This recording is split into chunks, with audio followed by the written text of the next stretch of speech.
अब मैं आदर्श समाज का 50वें भाग के बाद 51 भाग बताने का प्रयास करूँगा। मनुष्य का जन्म बड़ी मुश्किल से मिलता है। शास्त्रों का कथन है, अनेक जन्म जन्मांतरों के शुभ संस्कारों के बाद कहीं मनुष्य का जीवन मिल पाता है। अब प्रश्न ये उठता है कि हमें इस जीवन में क्या करना चाहिए, क्या नहीं करना चाहिए। जो मनुष्य मानव जीवन पाकर के शुभ कर्म करता है, अच्छा कर्म करता है, समाज का कल्याण करता है, राष्ट्र का कल्याण करता है, विश्व का कल्याण करता है, तो समझिए वो अपना निर्माण कर रहा है। यदि मनुष्य का जीवन पाकर वो व्यक्ति कुछ नहीं करता है, पशुवत आचरण करता है, तो समझो वो अपने जीवन को बर्बाद कर रहा है। ईश्वर ने हमें मानव का जीवन बर्बाद करने के लिए नहीं भेजा है। निरर्थक समय निकलता जा रहा है, हम आलस में बैठे हुए हैं। ईश्वर ने हमें यह जीवन शुभ कर्मों के लिए दिया है, अच्छा कर्मों के लिए दिया है। यदि हम अपने जीवन को सार्थक बनाना चाहते हैं तो हम संतों, ऋषियों, महर्षियों के पथ पर चले। लेकिन हम मानते कहाँ हैं? हम तो यही सोचते हैं कि ये जीवन मुझे परमपिता परमात्मा ने खाने पीने, सोने और संतान पैदा करने के लिए दिया है। अरे दुनिया के लोगों, आप समझदार हो, पढ़े लिखे हो। मनुष्य का जीवन बहुमूल्य है। इस जीवन की कीमत हम लगा नहीं सकते। जीवन यह हमारा अमूल्य है, और इस अमूल्य जीवन को यदि हम समझ नहीं पाते हैं तो यह हमारी मूर्खता का परिचय है। हम फिर मूर्ख कहलाते हैं। जो समझदार होते हैं, जो विद्वान होते हैं, जो ज्ञानी होते हैं, जो संसार में आते हैं, कुछ करके चले जाते हैं, उनका आना तो संसार में सार्थक हो जाता है। लेकिन जो कुछ भी करके नहीं जाते हैं, उनका जीवन बेकार चला जाता है, व्यर्थ चला जाता है। इसलिए हम अपने जीवन को पवित्र बनाएं, वेदानुकूल आचरण करें। आचारहीनम न पुनन्ति वेदाः, अर्थात आचारहीन व्यक्तियों को वेद भी पवित्र नहीं करते हैं। इससे स्पष्ट होता है कि हमारे जीवन में आचरण का बड़ा महत्व है। जो व्यक्ति आचरण की रक्षा करता, अपने आचरण की रक्षा करता है, समझो वो बहुत बड़ा कार्य कर रहा है। आचरण जीवन का एक ऐसा श्रृंगार है जो मनुष्य को समाज में शोभा बढ़ाता है। मनुष्य का आचरण गिरते ही, चरित्र गिरते ही मनुष्य समाज के बीच उपेक्षित दृष्टि से देखे जाने लगता है। हमें परमपिता परमात्मा ने जीवन जो दिया है, सुंदर जीवन दिया, अमूल्य जीवन दिया है, स्वर्णवत जीवन दिया है। यह जीवन हीरों से भी ज़्यादा कहीं है, बेशकीमती है।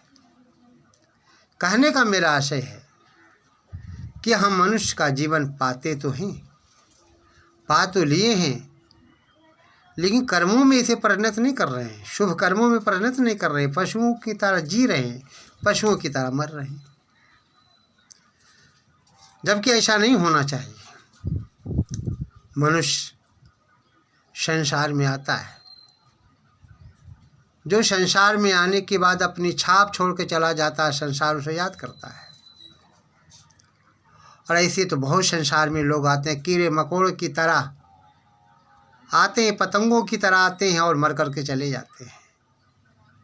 लेकिन संसार उन्हीं लोगों को याद करता है, उन्हीं महापुरुषों को याद करता है, उन्हीं ऋषियों को याद करता है जो समाज को कुछ दे करके जाता है। जो समाज को कुछ दे करके नहीं गया, समाज उसे याद नहीं करता है, आने वाली पीढ़ी उसे याद नहीं करती है। ऐसे संसार में कितने लोग आए, कितने आए और कितने चले गए। ना जाने कितने महापुरुष आए होंगे, कितने संत आए होंगे, कितने ऋषि आए होंगे, कितने महर्षि आए होंगे, कितने ब्रह्मऋषि आए होंगे, लेकिन जो समाज को देकर कुछ गया, संसार उसे याद करता है। जैसे स्वामी दयानंद सरस्वती, महात्मा बुद्ध, वर्धमान महावीर, गुरु नानक, गुरु गोविंद सिंह, नेता सुभाष चंद्र बोस, राम प्रसाद बिस्मिल, चंद्रशेखर आज़ाद, राजगुरु, सुखदेव, भगत सिंह, भाई परमानंद जी, स्वामी श्रद्धानंद सरस्वती,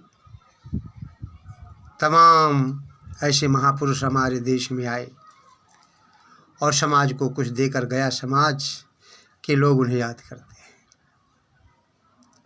तो हम जब संसार में आते हैं तो हमें कुछ समाज को देना चाहिए, लेकिन हम अपनों तक सीमित रह जाते हैं, अपने परिवारों तक सीमित रह जाते हैं। और कभी कभी मुझे ऐसा भी अनुभव होता है, परिवार को सब कुछ भी दे दो, फिर भी अंत में यही सुनने को मिलेगा, आपने किया क्या है हमारे लिए। अरे घर बनवा दिए, घर बनवा दिए, मकान बनवा दिए, पढ़ा लिखा करके जवान कर दिए, फिर भी बच्चे कहते हैं कि हमारे लिए आपने कुछ नहीं किया।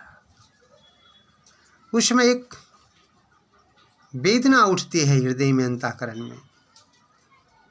इतना करने के बावजूद भी बच्चे कहते हैं कि हमारे लिए आपने कुछ नहीं किया। उसमें ऐसा लगता है कि वास्तव में जीना किसके लिए है।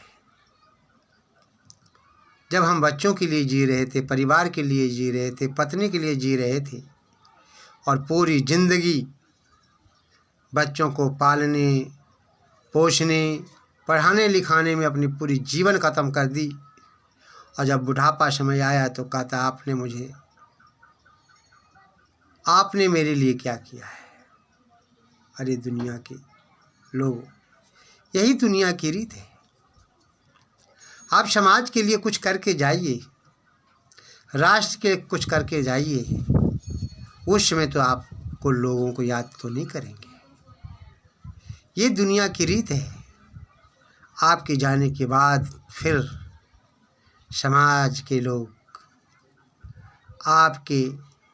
आपकी मूर्तियों पे जाकर के फूल चढ़ाएंगे और कहेंगे ये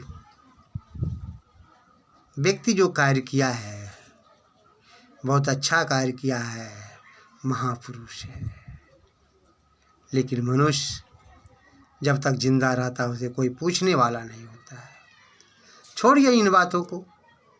अंत में मैं यही कहूँगा कि चाहे जो भी कुछ हो जाए, समाज और राष्ट्र और विश्व के कल्याण के लिए जो कुछ दे करके जाता है, समाज उसे याद करता है।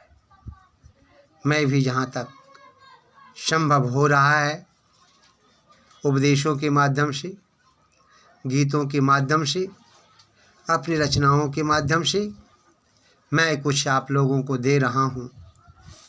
मुझे आप पर पूर्ण विश्वास है कि आप आदर्श समाज के सिद्धांतों को अपने जीवन में अपनाकर अपने जीवन को आदर्शमय बनाने का प्रयास करेंगे। और जब आप आदर्श समाज के सिद्धांतों को अपने जीवन में अपनाने के बाद या अपनाने का जब प्रयास करेंगे, आदर्श समाज के सिद्धांतों पर चलने का प्रयास करेंगे, तो मैं समझूंगा कि मेरा जो परिश्रम है वो सार्थक है। इति योग।